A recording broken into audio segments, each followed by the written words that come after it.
Welcome to Astounding Stories of Space and Time. I'm Mardell, here with a space story with plenty of action. The Winds of Time by James H. Schmitz.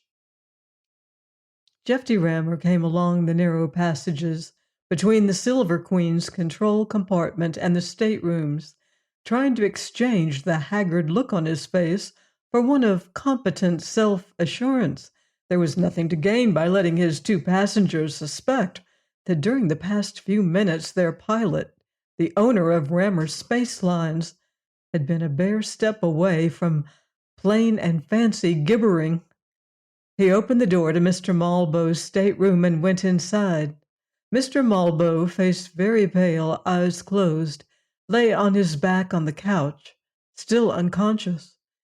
He'd been knocked out when some unknown forces suddenly started batting the Silver Queen's turnip shape around, as the Queen had never been batted before in her 18 years of spacefaring. Karen Roos, Malbow's secretary, knelt beside her employer, checking his pulse. She looked anxiously up at Jeffy. "What did you find out?" she asked in a voice that was not very steady. Jeffy shrugged. "Nothing definite as yet. The ship hasn't been damaged. She's a tough tub. That's one good point. Otherwise, well, I climbed into a suit and took a look out the escape hatch, and I saw the same thing there that the screens show. Whatever that is." "You've no idea, then, of what's happened to us? Or where we are?" Miss Roos persisted. She was a rather small girl, with large, beautiful gray eyes and thick blue-black hair. At the moment she was barefoot and in a sleeping outfit which consisted of something soft wrapped around her top, soft and floppy trousers below. The black hair was tousled and she looked around 15. She'd been asleep in her stateroom when something smacked the Queen, and she was sensible enough then not to climb out of the bunk's safety field until the ship finally stopped shuddering and bucking about. That made her the only one of the three persons aboard who had collected no bruises. She was scared, of course, but taking the situation very well. Jeffy said carefully, "There's a number of possibilities. It's obvious that the Queen has been knocked out of norm space, and it may take some time to find out how to get her back there. But the main thing is that the ship's intact. So far, it doesn't look too bad." Miss Roos seemed somewhat reassured. Jeffy could hardly have said the same for himself. He was a qualified norm space and subspace pilot.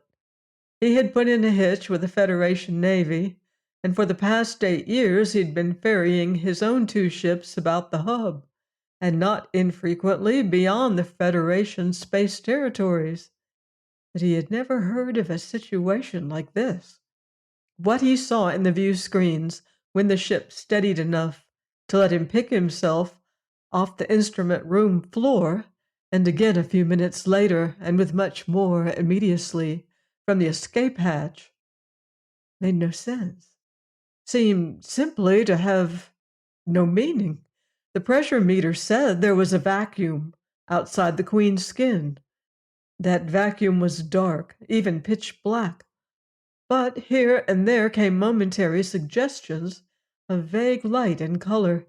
Occasional pinpricks of brightness showed, and were gone. And there had been one startling phenomenon like a distant giant explosion, a sudden pallid glare in the dark, which appeared far ahead of the Queen, and for the instant it remained in sight, seemed to be rushing directly towards them. It had given Jeffy the feeling that the ship itself was plowing at high speed through this eerie medium, but he had cut the Queen's drives to the merest idling pulse. As soon as he staggered back to the control console and got his first look at the screens. So it must have been the light that had moved. But such details were best not discussed with a passenger. Karen Roos would be arriving at enough disquieting speculations on her own. The less he told her, the better. There was the matter of the ship's location instruments.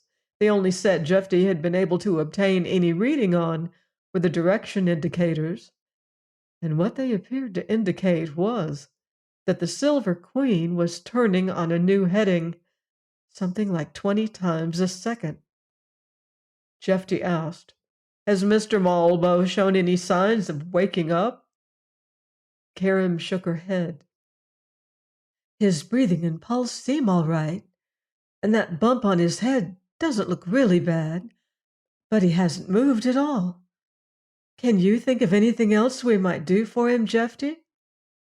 "Not at the moment," Jeffy said. "He hasn't broken any bones. We'll see how he feels when he comes out of it." He was wondering about Mr. Marlborough and the fact that this charter had shown some unusual features from the beginning. Corinne was a friendly sort of girl. They'd got to calling each other by their first names within a day or two after the trip started, but after that she seemed to be avoiding him. And Jeffy guessed that Marlborough had spoken to her, probably to make sure that Corinne didn't let any of her employer's secrets slip out. Marlborough himself was aloof and taciturn, a client as Rammer Space Lines had ever picked up. A lean, blonde character of indeterminate age with pale eyes, hard mouth. Why he had selected a bulky semi-freighter like the Queen for a mineralogical survey jaunt to a lifeless little sun system, far beyond the outposts of civilization, was a point he didn't discuss. Jeffy, needing the charter money, had restrained his curiosity. If Marlborough wanted only a pilot and preferred to do all the rest of the work himself, well, that was certainly Marlborough's affair. And if he happened to be up to something illegal, though it was difficult to imagine what, customs would nail him when they got back to the hub. But those facts looked a little different now. Jeffy scratched his chin and inquired, "Do you happen to know where Mr. Marlborough keeps the keys to the storage vault?" Corinne looked startled. "Why, no. I couldn't permit you to take the keys anyway while he's unconscious. You know that." Jeffy grunted. "Any idea of what he has locked up in the vault?" "You shouldn't ask me." Her eyes widened. "Why, that couldn't possibly have anything to do with what's happened." He might, Jeffy thought, have reassured her a little too much. He said, "I wouldn't know, but I don't want to just sit here and wonder about it until Marlborough wakes up. Until we're back in norm space, we'd better not miss any bets, because one thing's sure. If this has happened to anybody else, they didn't turn up again to report it. You see?" Corinne apparently did. She went pale, then said hesitantly, "Well, the sealed cases Mr. Marlborough brought out from the hub with him had some very expensive instruments in them. That's all I know. He's always trusted me not to pry into his business any more than my secretarial duties required, and of course I haven't." "You don't know, then, what it was he brought up from the moon a few hours ago, those two big cases he stowed away in the vault?" "No, I don't, Jeffy. You see, he hasn't told me what the purpose of this trip is. I only know that it's a matter of great importance to him." Corinne paused, added, "From the careful manner Mr. Marlborough handled the cases with the cranes, I had the impression that whatever was inside them must be quite heavy." "I noticed that," Jeffy said. "It wasn't much help. Well, I'll tell you something now," he went on. "I let your boss keep both sets of keys to the storage vaults because he insisted on it when he signed the charter.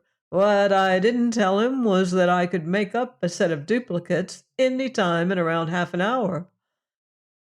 "Oh, have you?" "Not yet. but I intend to take a look at what Mr. Malbo's got in that vault now, with or without his consent. You'd better run along and get dressed while I take him up to the instrument room." "Why move him?" Karim asked. "The instrument room's got an overall safety field. I've turned it on now, and if something starts banging us around again, the room will be the safest place on the ship. I'll bring his personal luggage up too, and you can start looking through it for the keys. You may find them before I get a new set made, or he may wake up and tell us where they are." Karim Ruse gave her employer a dubious glance, then nodded and said, "I imagine you're right, Jeffy," and pattered hurriedly out of the stateroom. A few minutes later she arrived fully dressed in the instrument room. Jeffy looked around from the table shelf where he had laid out his tools and said, "He hasn't stirred. His suitcases are over there. I've unlocked them." Karim gazed at what showed in the screens about the control console and shivered slightly. She said, "I was thinking, Jeffy, isn't there something they call Space 3? "Sure, pseudo-space. That isn't where we are. There's some special-built Navy tubs that can operate in that stuff if they don't stay too long. A ship like the Queen, well, you and I and everything else in here would be frozen solid by now if we'd got sucked somehow into Space 3. "I see," Karim said uncomfortably. Jeffy heard her move over to the suitcases. After a moment, she asked, "What do the vault keys look like?" "You can't miss them if he's just thrown them in there. They're over 6 inches long." "What kind of a guy is this Malbo, a scientist?" "I couldn't say, Jeffy. He's never referred to himself as a scientist. I've had this job a year and a half. Mr. Malbo is a very considerate employer, one of the nicest men I've known, really. But it was simply understood that I should ask no questions about the business beyond what I actually needed to know for my work." "What's the business called?" "Malbo Engineering." "Big help," Jeffy observed somewhat sourly. "Those instruments he brought along, he built those himself?" "No, but I think he designed some of them. Probably most of them. The companies he had doing the actual work appeared to have a terrible time getting everything exactly the way Mr. Malbo wanted it. There's nothing that looks like a set of keys in those first two suitcases, Jeffy." "Well," Jeffy said, "if you don't find them in the others, you might start thumping around to see if he's got secret compartments in his luggage somewhere." "Oh, I do wish," Karim Ruse said uneasily, "that Mr. Malbo would regain consciousness. It seems so underhanded to be doing these things behind his back." Jeffy grunted noncommittally. He wasn't at all certain by now that he wanted his secretive client to wake up before he checked on the contents of the Queen's storage vault. 15 minutes later, Jeffy Rammer was climbing down to the storage deck in the Queen's broad stern, the newly fashioned set of vault keys clanking heavily in his coat pocket. Karim had remained with her employer, who was getting back his color, but still hadn't opened his eyes. She hadn't found the original keys. Jeffy wasn't sure. She'd tried too hard, though she seemed to realize the seriousness of the situation now, but her loyalty to Mr. Malbo could make no further difference, and she probably felt more comfortable for it. Lights went on automatically in the wide passage leading from the cargo lock to the vault as Jeffy turned into it. His steps echoed between the steel bulkheads on either side. He paused a moment before the big circular vault doors, listening to the purr of the Queen's idling engines in the next compartment. The familiar sound was somehow reassuring. He inserted the first key, turned it over twice, drew it out again, and pressed one of the buttons in the control panel beside the door. The heavy slab of steel moved sideways with a soft, hissing sound, vanished into the wall. Jeffy slid the other key into the lock of the inner door. A few seconds later, the vault entrance lay open before him. He stood still again, wrinkling his nose. The area ahead was only dimly illuminated. The shaking up of the Queen had disturbed the lighting system here. And what was that odor? Rather sharp, unpleasant. It might have been spilled ammonia. Jeffy stepped through the door into the wide, short entrance passage beyond it, turned to the right, and peered about in the semi-darkness of the vault. Two great steel cases, the ones Malbo had taken down to an airless moon surface, loaded up with something and brought back to the Queen, were jammed awkwardly into a corner, in a manner which suggested they'd slid into it when the ship was being knocked about. One of them was open and appeared to be empty. Jeffy wasn't sure of the other. In the dimness beside them lay the loose coils of some very thick, dark cable, and standing near the center of the floor was a thing that at once riveted his attention on it completely. He sucked his breath in softly, feeling chilled. He realized he hadn't really believed his own hunch. But, of course, if it hadn't been an unheard-of outside force that plucked the Queen out of Norm's space and threw her into this elsewhere, then it must be something Malbo had put on board, and that something had to be a machine of some kind. It was. About it he could make out a thin gleaming of wires, a jury-rigged safety field. Within the flimsy-looking protective cage was a double bank of instruments, some of them alive with the flicker and glow of lights. Those must be the very expensive and difficult-to-build items Malbo had brought out from the hub. Beside them stood the machine, squat and ponderous. In the vague light it looked misshaped and discolored. A piece of equipment that had taken a bad beating of some kind, but it was functioning. As he stared, intermittent bursts of clicking noises rose from it, like the staccato of irregular gunfire. For a moment, questions raced in disorder through his mind. What was it? Why had it been on that moon? Part of another ship, wrecked now, a ship that had been at home here? Was it some sort of drive? Malbo must know. He'd known enough to design the instruments required to bring the battered monster back to life. On the other hand, he had not foreseen in all detail what could happen once the thing was in operation, because the Queen's sudden buck-jumping act had surprised him and knocked him out. The first step in any event was to get Malbo awake now. To tamper with a device like this before learning as much as one could about it would be lunatic foolhardiness. It looked like too good a bet that the next serious mistake made by anybody would finish them all. Perhaps it was only because Jeffy's nerves were on edge that he grew aware at that point in his reflections of two minor signals from his senses. One was that the smell of ammonia, which he had almost stopped noticing, was becoming appreciably stronger. The other was the faintest of sounds, a whispering suggestion of motion somewhere behind him. But here in the storage vault, nothing should have moved, and Jeffy's muscles were tensing as his head came around. Almost in the same instant he flung himself wildly to one side, stumbling and regaining his balance as something big and dark slapped heavily down on the floor at the point where he had stood. Then he was darting up through the entrance passage, turning and knocking down the lock switches on the outside door panel. It came flowing around the corner of the passage behind him as the vault doors began to slide together. He was aware mainly of swift, smooth oiling motion like that of a big snake.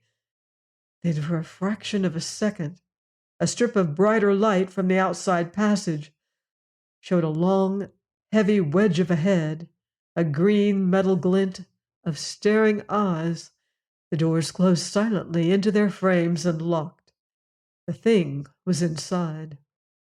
But it was almost a minute before Jeffy could control his shaking legs enough to start moving back towards the main deck. In the half-dark of the vault, it had looked like a big coiled cable lying next to the packing cases. Like Malbo, it might have been battered around and knocked out during the recent disturbance, and when it recovered, it had found Jeffy in the vault with it.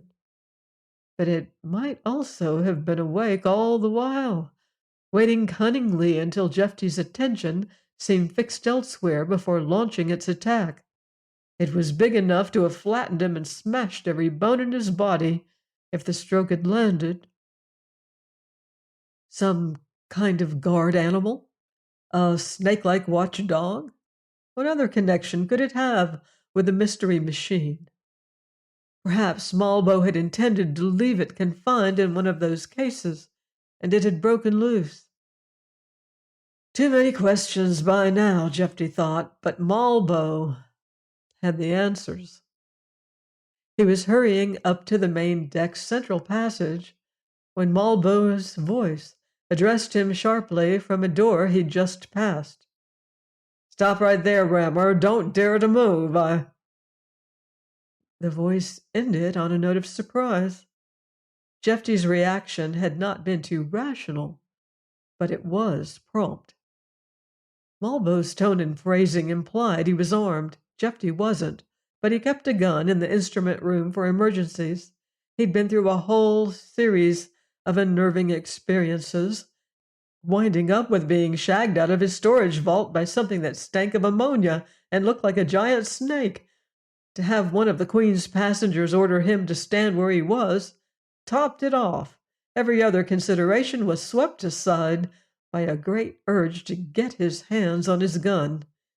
He glanced back, saw Malbo coming out of the half-open door, something like a 20-inch thin white rod in one hand. Then Jeffy went bounding on along the passage, hunched forward, zigzagging from wall to wall, to give Malbo, if the thing he held was a weapon, and he actually intended to use it, as small and erratic a target as possible. Malbo shouted angrily behind him. Then as Jeffy came up to the next cross passage, a line of white fire seared through the air across his shoulders and smashed up the passage wall. With that, he was around the corner and boiling mad. He had no great liking for gunfire, but it didn't shake him, like the silently attacking beast in the dark storage had done. He reached the deserted instrument room. Not many seconds later, had his gun out and cocked, and was faced backwards toward the passage by which he had entered. Malbo, if he had pursued without hesitation, should be arriving by now. But the passage stayed quiet. Jeffy couldn't see into it from where he stood. He waited, trying to steady his breathing, wondering where Karim Roos was, and what had got into Malbo. After a moment, without taking his eyes from the passage entrance, he reached into the wall closet from which he had taken the gun and fished out another souvenir of his active service days, a thin-bladed knife in a slip sheath. Jeffy worked the fastenings of the sheath over his left wrist and up his forearm under his coat, tested the release to make sure it was functioning, and shook his coat sleeve back into place. The passage was still quiet. Jeffy moved softly over to one of the chairs, took a small cushion from it, and pitched it out in front of the entrance. There was a hiss. The cushion turned in midair into a puff of bright white fire. Jeffy aimed his gun high at the far passage wall, just beyond the entrance, and pulled the trigger. It was a projectile gun. He heard the slug screech off the slick plastic bulkhead and go slamming down the passage. Somebody out there made a startled, incoherent noise, but not the kind of noise a man makes when he's just been hit. "If you come in here armed," Jeffy called, "I'll blow your head off. Want to stop this nonsense now?" There was a moment's silence. Then Malbo's voice replied shakily from the passage. He seemed to be standing about 20 feet back from the room. "If you'll end your thoughtless attempts at interference, Rammer," he said, "there will be no trouble." He was speaking with the restraint of a man who is in a state of cold fury. "You're endangering us all. You must realize that you have no understanding of what you are doing." Well, the last could be true enough. "We'll talk about it," Jeffy said without friendliness. "I haven't done anything yet, but I'm not just handing the ship over to you. And what have you done with Miss Ruse?" Malbo hesitated again. "She's in the map room," he said then. It was necessary to restrict her movements for a while. But you might as well let her out now. We must reach an agreement without loss of time." Jeffy glanced over his shoulder at the small, closed door of the map room. There was no lock on the door, and he had heard no sound from inside. This might be some trick. But it wouldn't take long to find out. He backed up to the wall, pushed the door open, and looked inside. Karam was there, sitting on a chair in one corner of the tiny room. The reason she hadn't made any noise became clear. She and the chair were covered by a rather closely fitting sack of transparent, glistening fabric. She stared out through it despairingly at Jeffy, her lips moving urgently. But no sound came from the sack. Jeffy called angrily, "Malbo!"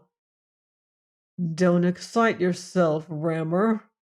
There was suggestion of what might be contempt in Malbo's tone now. "The girl hasn't been harmed. She can breathe easily through the restrainer, and you can remove it by pulling at the material from the outside." Jeffy's mouth tightened. "I'll keep my gun on the passage while I do it." Malbo didn't answer. Jeffy edged back into the map room, tentatively grasped the transparent stuff above Karam's shoulder. To his surprise, it parted like wet tissue. He pulled sharply, and in a moment Karam came peeling herself out of it, her face tear-stained, working desperately with hands, elbows, and shoulders. "Jeffy," she gasped. Mr. Malbo." "He's out in the passage there," Jeffy said. "He can hear you." His glance shifted for an instant to the wall, where a second of the shroud-like transparencies was hanging. And who could that have been intended for, he thought, but Jeffy Rammer. He added, "We've had a little trouble." "Oh." She looked out of the room towards the passage, then at the gun in Jeffy's hand, then up at his face. "Malbo," Jeffy went on, speaking distinctly enough to make sure Malbo heard, "has a gun, too. He'll stay there in the passage, and we'll stay in the instrument room until we agree on what should be done. He's responsible for what's happened, and seems to know where we are." He looked at Karim's frightened eyes and dropped his voice to a whisper. "Don't let this worry you too much. I haven't found out just what he's up to, but so far his tricks have pretty much backfired. He was counting on taking us both by surprise, for one thing. That didn't work, so now he'd like us to cooperate." "Are you going to?" Jeffy shrugged. "Depends on what he has in mind. I'm just interested in getting us out of this alive. Let's hear what Malbo has to say." Some minutes later, Jeffy was trying to decide whether it was taking a worse risk to believe what Malbo said than to keep things stalled on the chance that he was lying. Karim Ruse, perched stiffly erect on the edge of a chair, eyes big and round, her face almost colorless, apparently believed Malbo and was wishing she didn't. There was, of course, some supporting evidence, primarily the improbable appearance of their surroundings. The pencil-thin fire spouter and the sleazy-looking restrainer had a sufficiently unfamiliar air to go with Malbo's story, but as far as Jeffy knew, either of them could have been manufactured in the hub.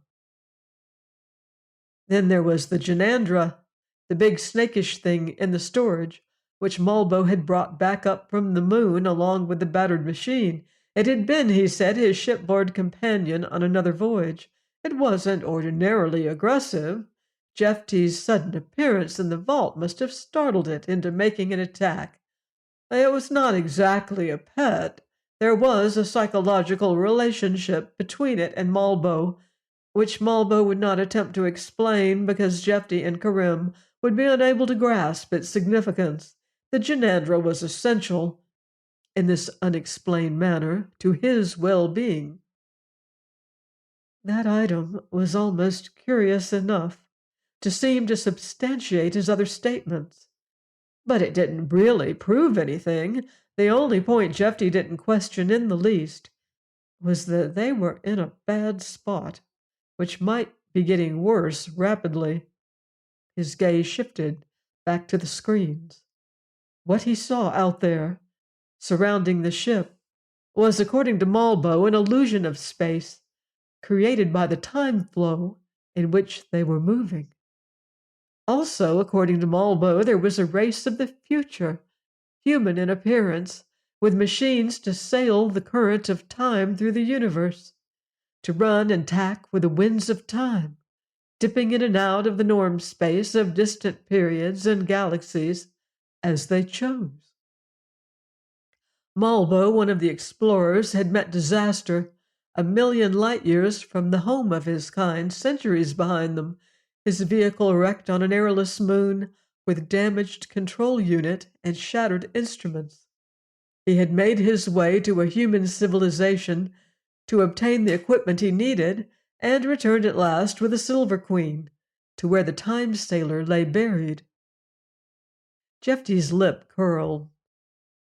No, he wasn't buying all that just yet, but if Malbo was not lying, then the unseen stars were racing past, the mass of the galaxy beginning to slide by eventually to be lost forever beyond a black distance no space drive could span.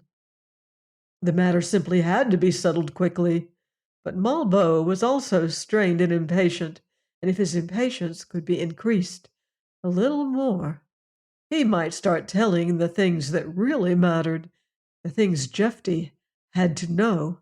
Jefty asked slowly, as if hesitant to commit himself. "Oh, why did you bring us along?" The voice from the passage snapped. "Because my resources were nearly exhausted, Rammer. I couldn't obtain a new ship, therefore I chartered yours, and you came with it. As for Miss Ruse, in spite of every precaution, my activities may have aroused suspicion and curiosity among your people. When I disappeared, Miss Ruse might have been questioned. I couldn't risk being followed to the wreck of the sailor, so I took her with me. And what does that mean against what I have offered you, the greatest adventure, followed, I give you my solemn word, by a safe return to your own place and time, and the most generous compensations for any inconvenience you may have suffered?" Karim, looking up at Jefty, shook her head violently. Jefty said, "We find it difficult to take you on trust now, Malbo. Why do you want to get into the instrument room?" Malbo was silent for some seconds. Then he said, "As I told you, this ship would not have been buffeted about during the moments of transfer if the control unit were operating with complete efficiency. Certain adjustments will have to be made in the unit, and this should be done promptly." "Where do the ship instruments come in?" Jefty asked. "I can determine the nature of the problem from them. When I was stranded, the unit was seriously damaged. My recent repairs were necessarily hasty. What caused the crack-up?" Malbo said, tone taut with impatience, "Certain sections of the great current are infested with dangerous forces. I shall not attempt to describe them." "I wouldn't get it."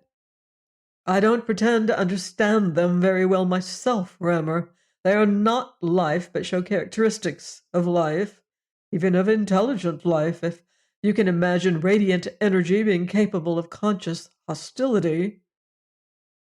There was a chill. at the back of Jeffy's neck. A big, fast-moving light? Yes, sharp concern showed suddenly in the voice from the passage. When did you see that?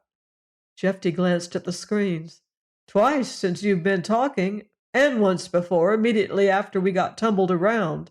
Then we can waste no more time, Remmer. Those forces are sensitive to the fluctuations of the control unit. If they were close enough to be seen, they're aware the ship is here. They were attempting to locate it. What could they do? Malbo said a single attack was enough to put the control unit out of operation in my sailor. The great current then rejected us instantly. A ship of this size might afford more protection, which is the reason I chose it. But if the control unit is not adjusted immediately to enable it to take us out of this section, the attacks will continue until the ship and we have been destroyed. Jeffy drew a deep breath. There's another solution to that problem, Malbo. Miss Ruse and I prefer it, and if you meant what you said, that you'd see we got back eventually, you shouldn't object either. The voice asked sharply. What do you mean? Jeffy said. Shut the control unit off. From what you were saying, that throws us automatically back into norm space, while we're still close enough to the hub. You'll find plenty of people there who'll stake you to a trip to the future, if they can go along and are convinced they'll return. Miss Ruse and I don't happen to be that adventurous. There was silence from the passage. Jeffy added, Take your time, make up your mind about it if you want to. I don't like the idea of those lights hitting us, but neither do you. And I think I can wait this out as well as you can. The silence stretched out. Presently, Jeffy said, If you do accept, slide that fire-shooting device of yours into the room before you show up. We don't want accidents. He paused again. Karim was chewing her lips, hands clenched into small fists in her lap. Then Malbo answered, voice flat and expressionless now. The worst thing we can do at present, he said, is to prolong a dispute about possible courses of action. If I disarm, will you lay aside your gun? Yes. Then I accept your conditions, disappointing as they are. He was silent. After a moment, Jeffy heard the white rod clatter lightly along the floor of the passage. It struck the passage wall, spun off it, and rolled into the instrument room, coming to rest a few feet away from him. Jeffy hesitated, picked it up and laid it on the wall table. He placed his own gun beside it, moved a dozen steps away. Karim's eyes followed him anxiously. Jeffy, she whispered, he might. Jeffy looked at her, formed the words, It's all right, with his mouth, and called, Guns have been put aside, Malbo. Come on in and let's keep it peaceable. He waited, arms hanging loosely at his side, heart beating heavily, as quick footsteps came up the passage. Malbo appeared at the entrance, glanced at Jeffy and Karim, then about the room. His gaze rested for a moment on the wall table, shifted back to Jeffy. Malbo came on into the room, turning towards Jeffy, mouth twisting. He said softly, It is not our practice, Rammer, to share the secrets of the great current with other races. I hadn't foreseen that you might become a dangerous nuisance. But now, his right hand began to lift, half closed about some small golden instrument. Jeffy's left arm moved back and quickly forwards. The knife slid out of its sheath and up from his palm as an arrow of smoky blackness burst from the thing in Malbo's hand. The blackness came racing with a thin snarling noise across the floor towards Jeffy's feet. The knife flashed above it, turning, and stood hilt deep in Malbo's chest. Jeffy returned a few minutes later from the forward cabin which served as the Queen's sick bay, and said to Karim, "He's still alive, though I don't know why. He may even recover. He's full of anesthetic, and that should keep him quiet till we're back in norm space. Then I'll see what we can do for him." Karim had lost some of her white, shocked look while he was gone. "You knew he would try to kill you?" she asked shakily. "I suspected he had it in mind. He gave in too quick. But I thought I'd have a chance to take any gadget he was hiding away from him first. I was wrong about that. Now we'd better move fast." He switched the emergency check panel back on, glanced over the familiar patterns of lights and numbers. A few minor damage spots were indicated, but the ship was still fully operational. One minor damage spot, which did not appear on the panel, was now to be found in the instrument room itself, in the corner on which the door of the map room opened. The door, adjoining bulkheads, and section of flooring were scarred, blackened, and as assortedly malodorous as burned things tend to become. That was where Jeffy had stood when Malbo entered the room, and if he had remained there an instant after letting go of the knife, he would have been in very much worse condition than the essentially fireproof furnishings. Both Malbo's weapons, the white rod lying innocently on the wall table, and the round golden device, which had dropped from his hands spitting darts of smoking blackness, had blasted unnervingly away into that area for almost 30 seconds after Malbo was down and twisting about on the floor. Then he went limp, and the firing instantly stopped. Apparently Malbo's control of them had ended as he lost consciousness. It seemed fortunate that the sick bay's cabin's emergency treatment accessories, gentle as their action was, might have been designed for the specific purpose of keeping the most violent of prisoners immobilized, let alone one with a terrible knife wound in him, at the angle along which the knife had driven in and up below the ribs. An ordinary man would have been dead in seconds, but it was very evident now that Malbo was no ordinary man, and even after the eerie weapons had been pitched out of the ship through the instrument room's disposal tube, Jeffy couldn't rid himself of an uncomfortable suspicion that he wasn't done with Malbo yet. Wouldn't be done with him, in fact, until one or the other of them was dead. He said to Karim, "I thought the machine Malbo set up in the storage vault would turn out to be some drive engine, but apparently it has an entirely different function." He connected it with the instruments he had made in the hub, and together they form what he calls a control unit. The emergency panel would show if the unit were drawing juice from the ship. It isn't, and I don't know what powers it, but we do know now that the control unit is holding us in the time current, and it will go on holding us there as long as it's in operation. If we could shut it off, the Queen would be rejected by the current, like Malbo's sailor was. In other words, we'd get knocked back into norm space, which is what we want.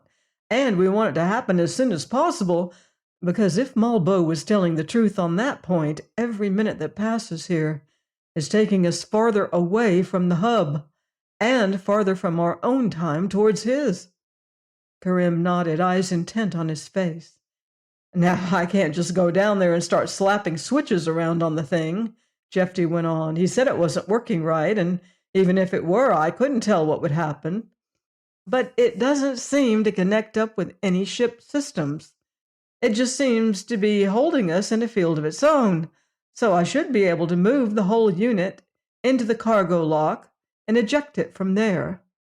If we ship the Queen outside its field, that should have the same effect as shutting the control unit off.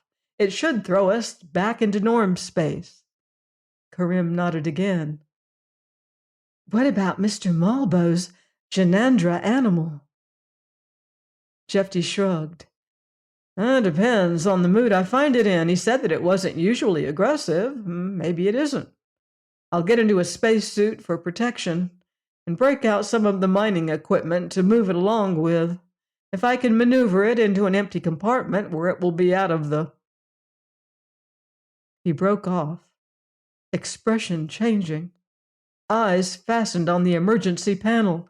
Then he turned hurriedly, reached across the side of the console for the intership air seal controls.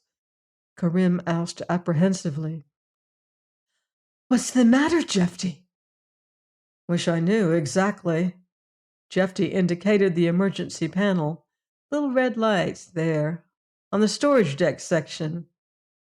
"It wasn't showing a minute ago. It means that the vault doors have been open since then." He saw the same half-superstitious fear appear in her face that had touched him. "You think he did it?" "I don't know." Malbo's control of the guns had seemed uncanny enough, but that was a different matter. The guns were a product of his own time and science, but the vault door mechanisms? There might have been sufficient opportunity for Malbo to study them and alter them for some purpose of his own since he'd come aboard. "I've got the ship compartments and decks sealed off from each other now," Jeffy said slowly. "The only connecting points from one to the other are personnel hatches. They're small airlocks. So the Janandra's confined to the storage deck. If it's come out of the vault, it might be a nuisance until I can get equipment to handle it, but that isn't too serious. The spacesuits are on the second deck, and I'll get into one before I go on to storage. You wait here a moment. I'll look in on Malbo again before I start." If Malbo wasn't still unconscious, he was doing a good job of feigning it. Jeffy looked at the pale, lax face, the half-shut eyes, shook his head and left the cabin, locking it behind him.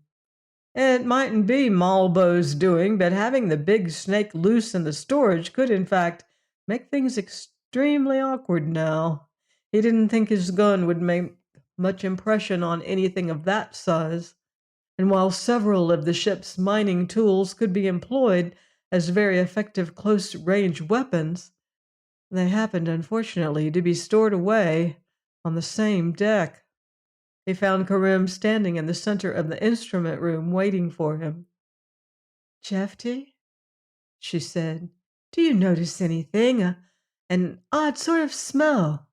Then the odor was in Jeffy's nostrils, too, and the back of his neck turned to ice as he recognized it. He glanced up at the ventilation outlet, looked back at Karim. He took her arm, said softly, "Come this way. Keep very quiet.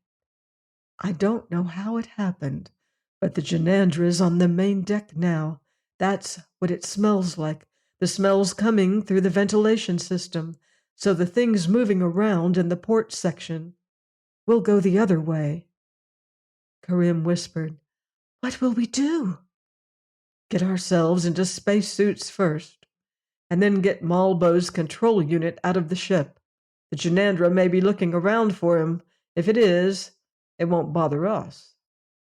He hadn't wanted to remind Karim that from what Malbo said, there might be more than one reason for getting rid of the control unit as quickly as possible. But it had been constantly in the back of his mind, and twice in the few minutes that passed after Malbo's strange weapons were silenced, he had seen a momentary pale glare appear in the unquiet flow of darkness, reflecting in the view screens. Jeffy had said nothing because if it was true that hostile forces were alert and searching for them here, it added to their immediate danger, but not at all to the absolute need to free themselves from the inexorable rush of the great current before they were carried beyond hope of return to their civilization. But those brief glimpses did add to the sense of urgency throbbing in Jeffy's nerves, while events and the equally hard necessity to avoid a fatally mistaken move in this welter of unknown factors kept blocking them. Now the mysterious manner in which Malbo's unpleasant traveling companion had appeared on the main deck made it impossible to do anything but keep Karim at his side if Malbo was still capable of taking a hand in matters. There was no reasonably safe place to leave her aboard the Queen, and Malbo might be capable of it. Twice, as they hurried up the narrow, angled passages along the Queen's curving hull towards an air seal leading to the next compartment, Jeffy caught a trace of the ammonia-like animal odor coming over the ventilating system.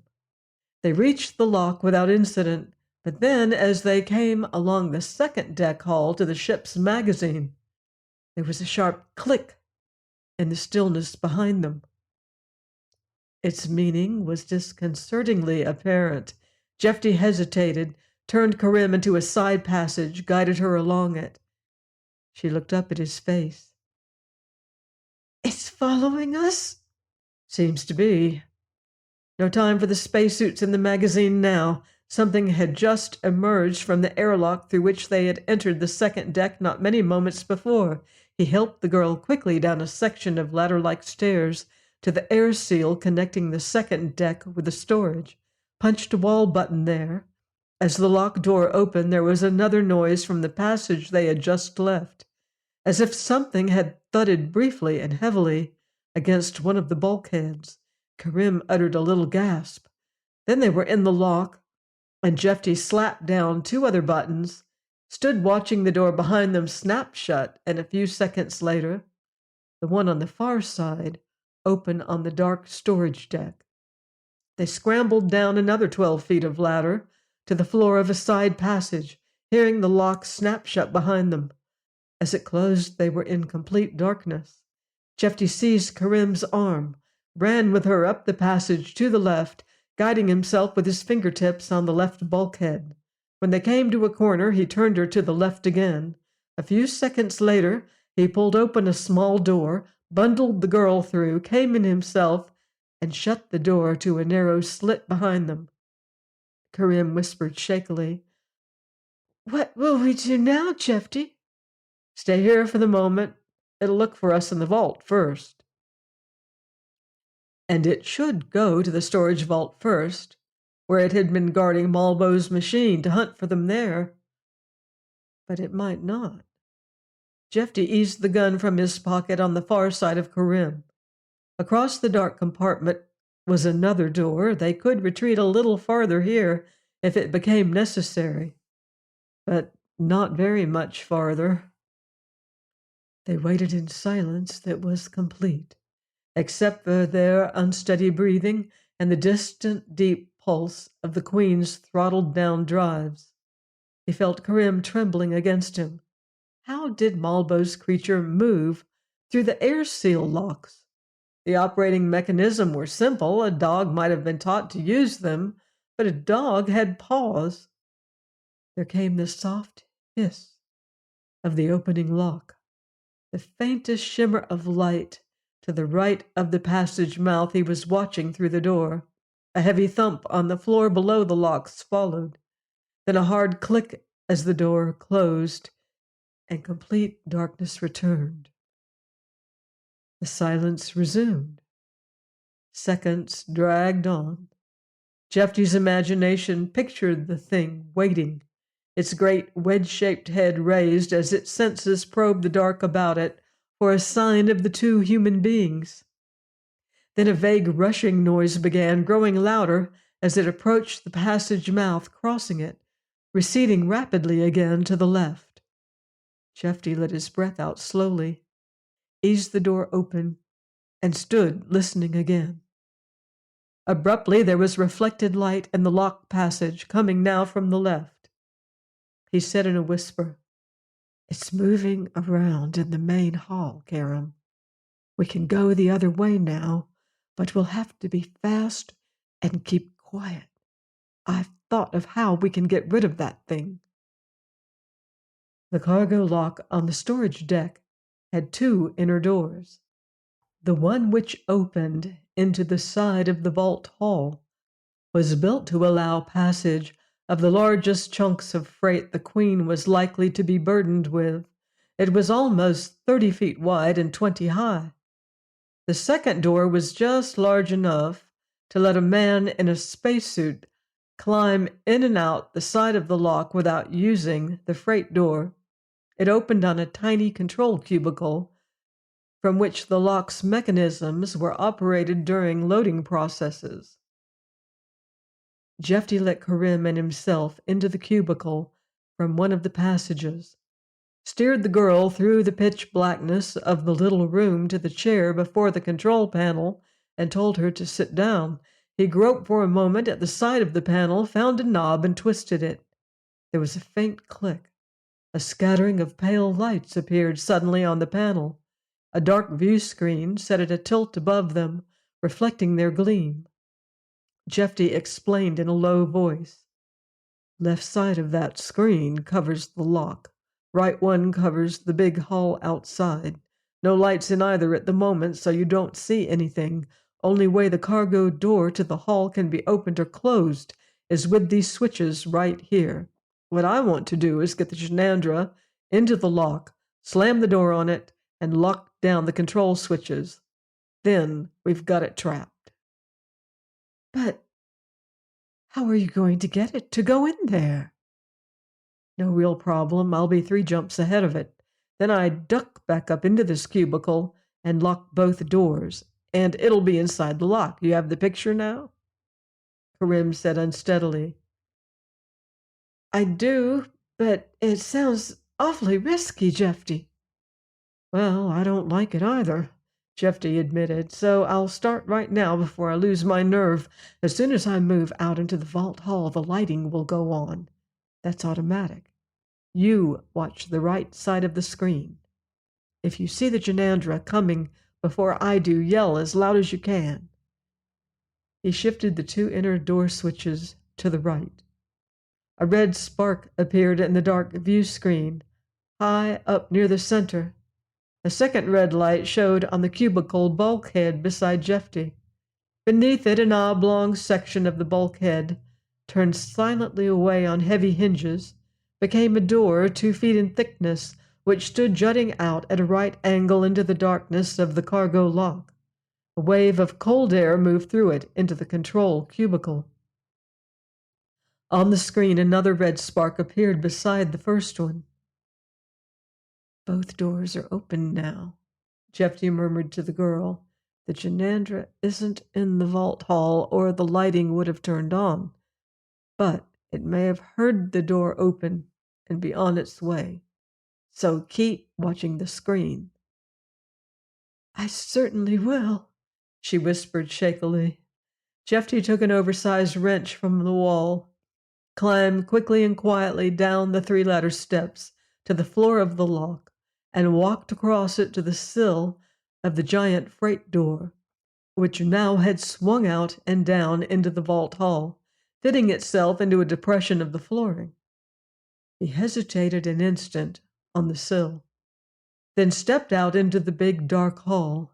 Light filled it immediately in both directions. He stood quiet, intent on the storage vault entrance, far up the hall to his left. He could see the vault was open. The Janandra might still be inside it. But the seconds passed, and the dark entrance remained silent, and there was no suggestion of motion beyond it.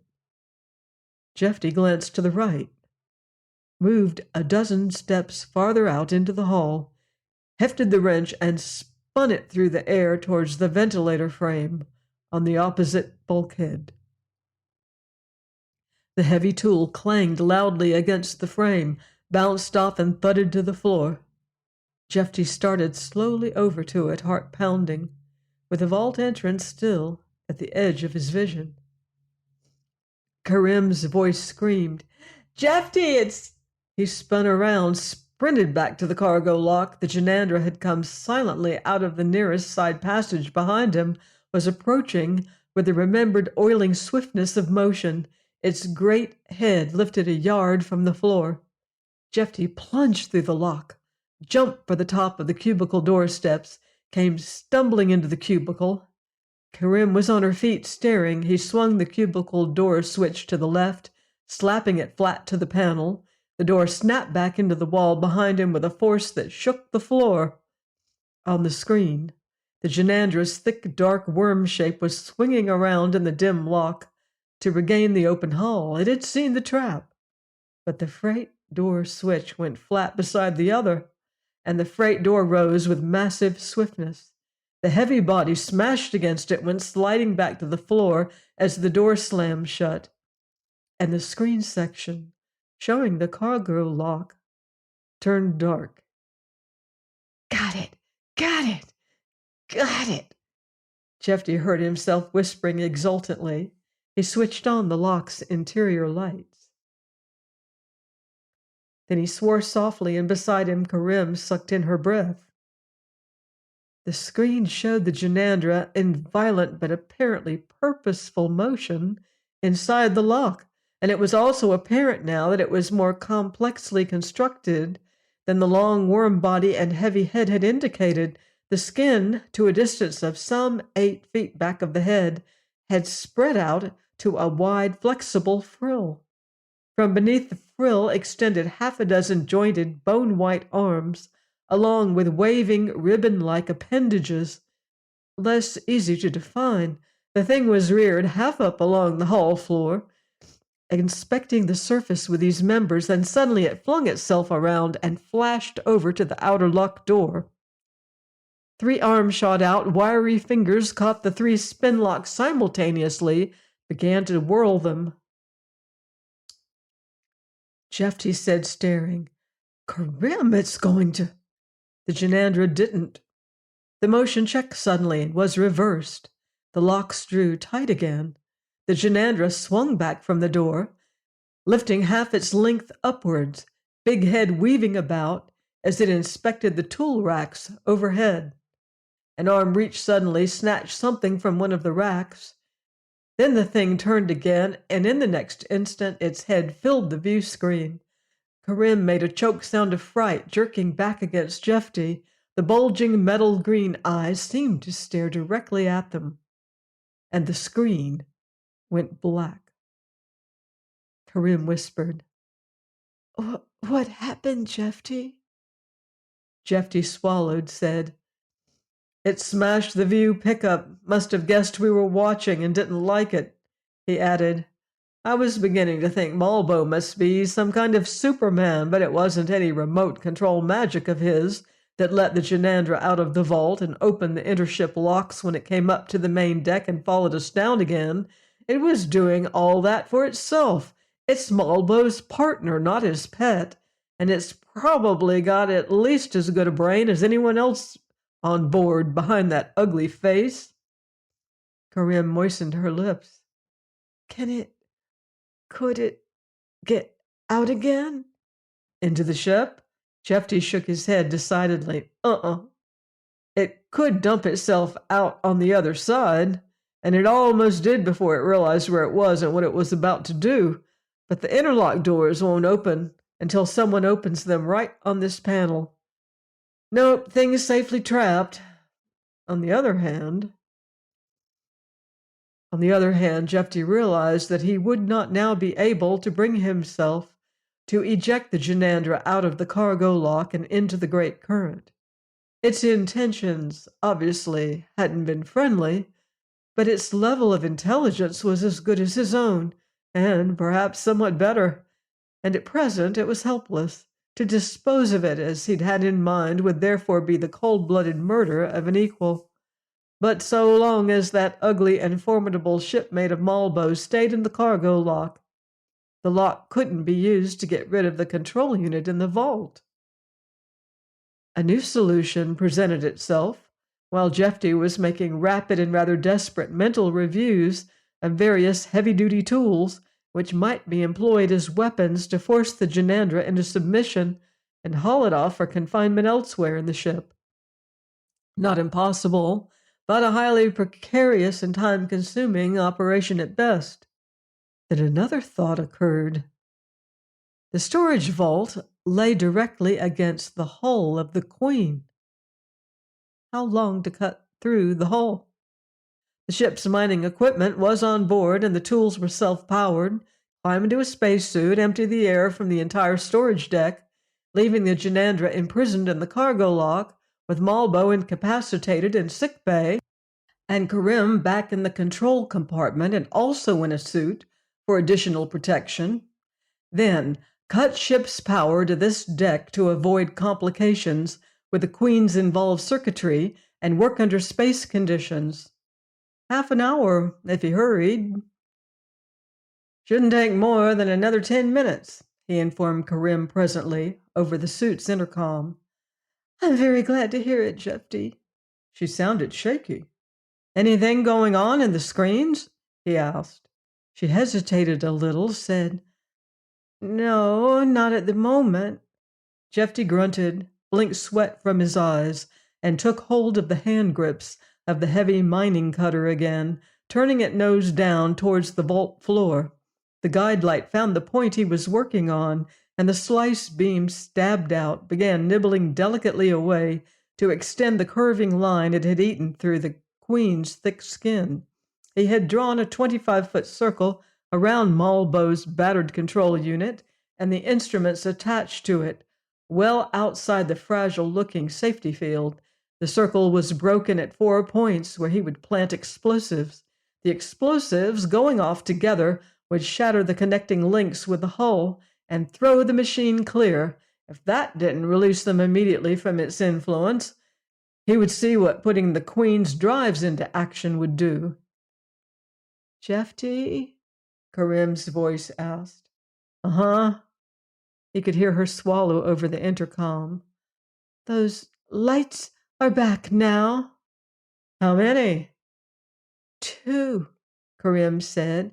I think they're only 2. They keep crossing back and forth in front of us. She laughed nervously. It's idiotic, of course, but I do get the feeling they're looking at us. Jeffy said hesitantly, Everything's set, but I need another minute or two to get this last connection whittled down a little more. If I blow the charge too soon, it mightn't take the gadget clean out of the ship.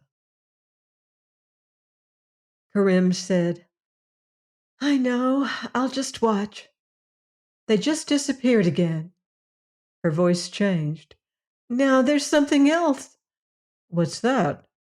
You said to watch the cargo lock lights on the emergency panel. Yes. The outer door lock has just been opened. What? It must have been. The light started blinking red just now as I was looking at it. Jeffy was silent a moment, his mind racing. Why would the Janandra open the lock? From what Malbo had said, it could live for a while without air, but it still could gain nothing but eventual death from leaving the ship. Unless, Jeffy thought, the Janandra had become aware in some way that he was about to blow their machine out of the Queen. There were grappling lines in the cargo lock, and if 4 or 5 of those lines were slapped to the circular section of the hull he'd loosened. Karim, he said. Yes? I'm going to blow the deal right now. Got your suit snapped to the wall braces like I showed you? Yes, Jeffy. Her voice was faint but clear. He turned the cutter away from the line it had dug, sent it rolling off towards the far wall. He hurried around the circle, checking the 4 charges, lumbered over to the vault passage, stopped just around the corner. He took the firing box from his suit. Ready, Karim? He opened the box. Ready. Here goes. Jeffy reached into the box, twisted the firing handle. Light flared in the vault. The deck shook below him. He came stumbling out from behind the wall. Malbo's machine and its stand of instruments had vanished.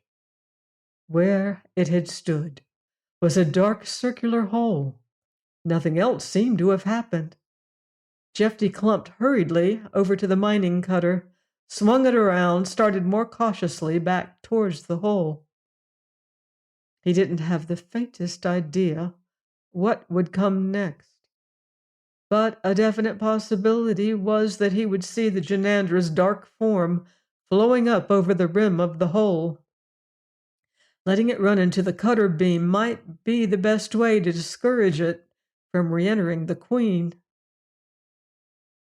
Instead, a dazzling brilliance suddenly blotted out everything. The cutter was plucked from Jeffy's grasp. Then he was picked up, suit and all, and slammed up towards the vault ceiling. He had a feeling that inaudible thunders were shaking the ship. He seemed to be rolling over and over along the ceiling. At last the suit crashed into something which showed a total disinclination to yield, and Jeffy blacked out. The left side of his face felt pushed out of shape. His left eye wasn't functioning too well, and there was a severe pulsing ache throughout the top of his head. But Jeffy felt happy. There were a few qualifying considerations. Of course, he pointed out to Karim, all we can really say immediately is that we're back in norm space and somewhere in the galaxy. She smiled shakily. Isn't that saying quite a lot, Jeffy? It's something. Jeffy glanced around the instrument room. He had placed an emergency light on the console, but except for that, the control compartment was in darkness. The renewed battering the Queen had absorbed had knocked out the power in the forward section. The view screens were black, every instrument dead. But he'd seen the stars of norm space through the torn vault floor. It was something. We might have the light that slugged us to thank for that, he said. I'm not sure just what did happen there, but it could have been Malbo's control unit it was attacking, rather than the ship. Malbo said the lights were sensitive to the unit. At any rate, we're here, we're rid of the gadget, and of the Janandra. He hesitated. I just don't feel that you should get your hopes too high. We may find out we're a very long way from the hub. Karim's large eyes showed a degree of confidence which made him almost uncomfortable. If we are, she said serenely, you'll get us back somehow. Jeffy cleared his throat. Well, we'll see. If the power shut-off is something the Queen's repair scanners can handle, the instruments will come back on any minute. Give the scanners 10 minutes, and if they haven't done it by that time, they can't do it, and I'll have to play repairman. Then with the instruments working, we can determine exactly where we are. Unless, he told himself silently, they'd wound up in a distant cluster, never penetrated by the Federation's mapping teams. And there was the other little question of where they were now in time. But Karim looked rosy with relief, and those details could wait.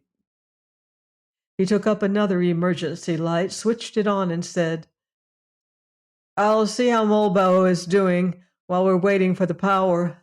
If the first aid treatment has pulled him through so far, the autosurgeon probably can fix him up. Karim's face suddenly took on a guilty expression. I forgot all about Mr. Malbo. She hesitated. Should I come along? Jeffy shook his head. I won't need help. And if it's a case for the surgeon, you wouldn't like it. Those things work painlessly, but it gets to be a mess for a while. He shut off the light again when he reached the sick bay, which was running on its independent power system. As he opened the cabin door from the dispensary, carrying the auto-surgeon, it became evident that Malbo was still alive, but that he might be in delirium. Jeffy placed the surgeon on the table, went over to the bed, and looked at Malbo. To the extent that the emergency treatment instrument's cautious restraints permitted, Malbo was twisting slowly about on the bed. He was speaking in a low, rapid voice, his face distorted by emotion. The words were not slurred, but they were in a language Jeffy didn't know.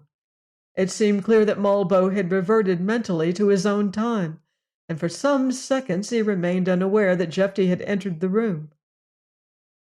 Then surprisingly the slitted blue eyes opened wider and focused on Jeffy's face, and Malbo screamed with rage. Jeffy felt somewhat disconcerted. For the reason alone that he was under anesthetic, Malbo should not have been conscious. But he was. The words were now ones Jeffy could understand, and Malbo was telling him things which would have been interesting enough under different circumstances. Jeffy broke in as soon as he could. "Look," he said quietly, "I'm trying to help you." Malbo interrupted him in turn, not at all quietly. Jeffy listened a moment longer, then shrugged. So, Malbo didn't like him. He couldn't say honestly that he'd ever liked Malbo much, and what he was hearing made him like Malbo considerably less. But he would keep the man from the future alive, if he could. He positioned the autosurgeon behind the head of the bed to allow the device to begin its analysis, stood back at its controls where he could both follow the progress it made and watch Malbo without exciting him further by remaining within his range of vision. After a moment, the surgeon shut off the first aid instruments and made unobtrusive use of a heavy tranquilizing drug. Then it waited. Malbo should have lapsed into passive somnolence 30 seconds afterwards, but the drug seemed to produce no more effect on him mentally than the preceding anesthetic. He raged and screeched on. Jeffy watched him uneasily, knowing now that he was looking at insanity. There was nothing more he could do at the moment. The autosurgeon's decisions were safer than any non-professional's guesswork, and the surgeon continued to wait. Then abruptly, Malbo died. The taut body slumped against the bed, and the contorted features relaxed. The eyes remained half open, and when Jeffy came around to the side of the bed, they still seemed to be looking up at him, but they no longer moved. A thin trickle of blood started from the side of the slack mouth and stopped again. The control compartment was still darkened and without power when Jeffy returned to it. He told Karim briefly what had happened and added, "I'm not at all sure now he was even human. I'd rather believe he wasn't." "Why is that, Jeffy?" She was studying his expression soberly. Jeffy hesitated, said, "I thought at first he was furious because we'd upset his plans. But they weren't his plans. They were the Janandra's. He wasn't exactly its servant. I suppose you'd have to say he was something like a pet animal." Karim said incredulously, "But that isn't possible. Well, think of how intelligently Mr. Malbo—" "He was following instructions," Jeffy said. "The Janandra let him know whatever it wanted done. He was following instructions again when he tried to kill me after I'd got away from the thing in the vault. The real brain around here was the Janandra. And it was a real brain. With a little luck, it would have had the ship." Karim smiled briefly. "You handled that big brain rather well, I think." "I was the one who got lucky," Jeffy said. "Anyway, where Malbo came from, it's the Janandra's kind that give the orders, and the thing is, Malbo liked it that way. He didn't want it to be different. When the light hit us, it killed the Janandra on the outside of the ship. Malbo felt it happen, and it cracked him up. He wanted to kill us for it, but since he was helpless, he killed himself. He didn't want to be healed, not by us, at least that's what it looks like." He shrugged, checked his watch, climbed out of the chair. "Well," he said, "the 10 minutes I gave the Queen to turn the power back on are up. Looks like the old girl couldn't do it, so I'll—" The indirect lighting system in the instrument room went on silently. The emergency light flickered and went out. Jeffy's head came around. Karim was staring past him at the screens, her face radiant. "Oh, Jeffy," she cried softly. "Oh, Jeffy, our stars."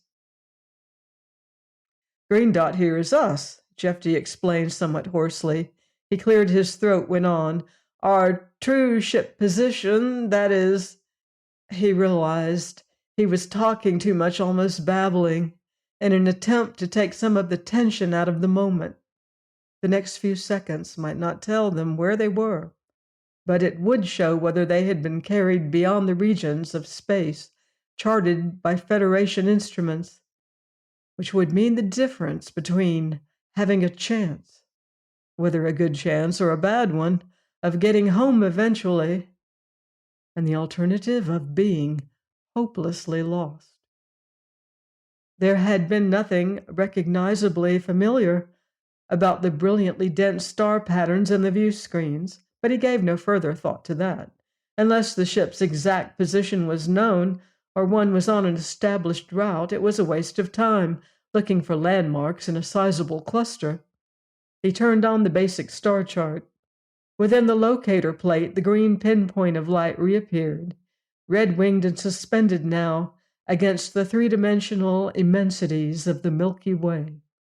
It stayed still a moment, began a smooth drift towards galactic east. Jeffy let his breath out carefully. He sensed Karim's eyes on him, but kept his gaze fixed on the locator plate.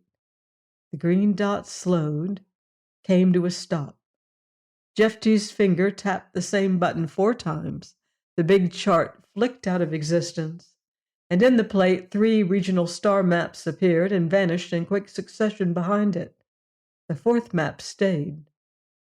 For a few seconds, the red circled green spark was not visible here. Then it showed at the eastern margin of the map, came gliding forwards and to the left, slowed again, and held steady. Now the star map began to glide through the locator plate, carrying the fixed green dot with it. It brought the dot up to dead center point in the locator plate and stopped.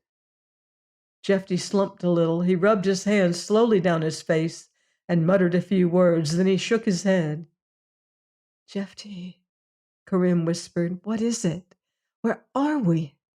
Jeffy looked at her. "After we got hauled into that time current," he said hoarsely, "I tried to find out which way in space we were headed.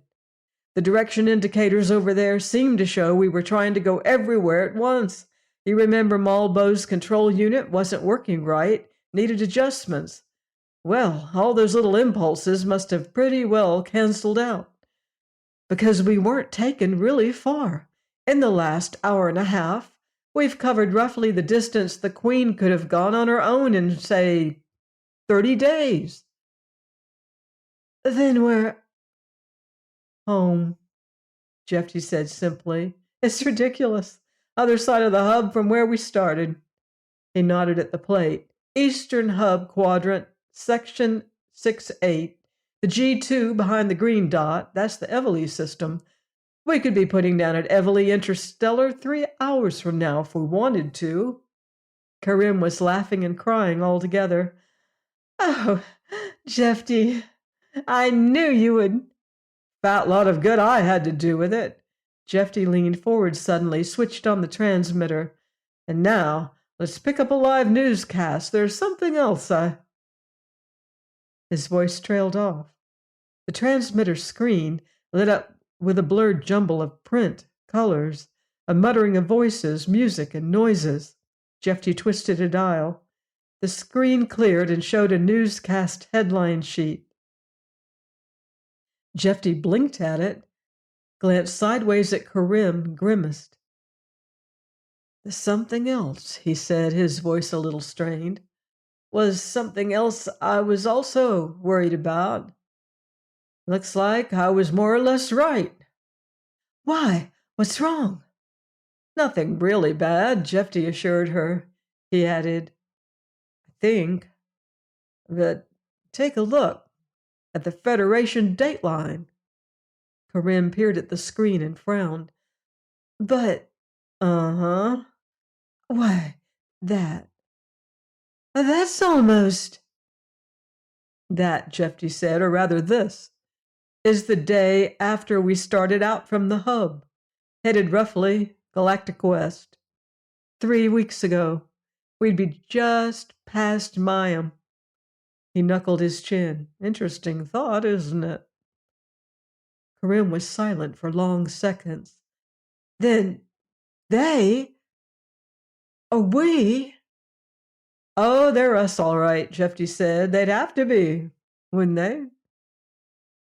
I suppose so. It seems a little confusing. But I was thinking if you send them a transmitter call. Jeffy shook his head. The Queen's transmitter isn't too hot, but it might push a call as far as Everly. Then we could arrange for a ComWeb link up there in another 10 minutes or so. But I don't think we'd better. Why not? Karim demanded. Because we got through it all safely. So we're going to get through it all safely. But if we receive that message now and never go on to Malbo's moon, you see, there's no way of knowing just what would happen. Karim looked hesitant, frowned. I suppose you're right, she agreed reluctantly at last. So, Mr. Malbo will have to stay dead now, and that Janandra. After a moment, she added pensively, Of course, they weren't really very nice. Jeffy shivered. One of the things he'd learned from Malbo's ravings was that the real reason he and Karim had been taken along on the trip. He didn't feel like telling Karim about it just yet, but it had been solely because of Malbo's concern for his master's creature comforts. The Janandra could go for a long time without food, but after fasting for several years on the moon, a couple of snacks on the homeward run would have been highly welcome. And the Janandra was a gourmet.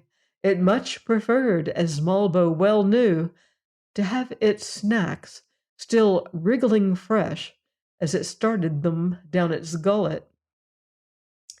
No, Jeffy said, I couldn't call either of them really nice. There are universes unknown and unexplored, planets and strange life forms waiting to be discovered. The mysteries of time and space, a riddle yet to be solved. Please join me next time on Astounding Stories of Space and Time.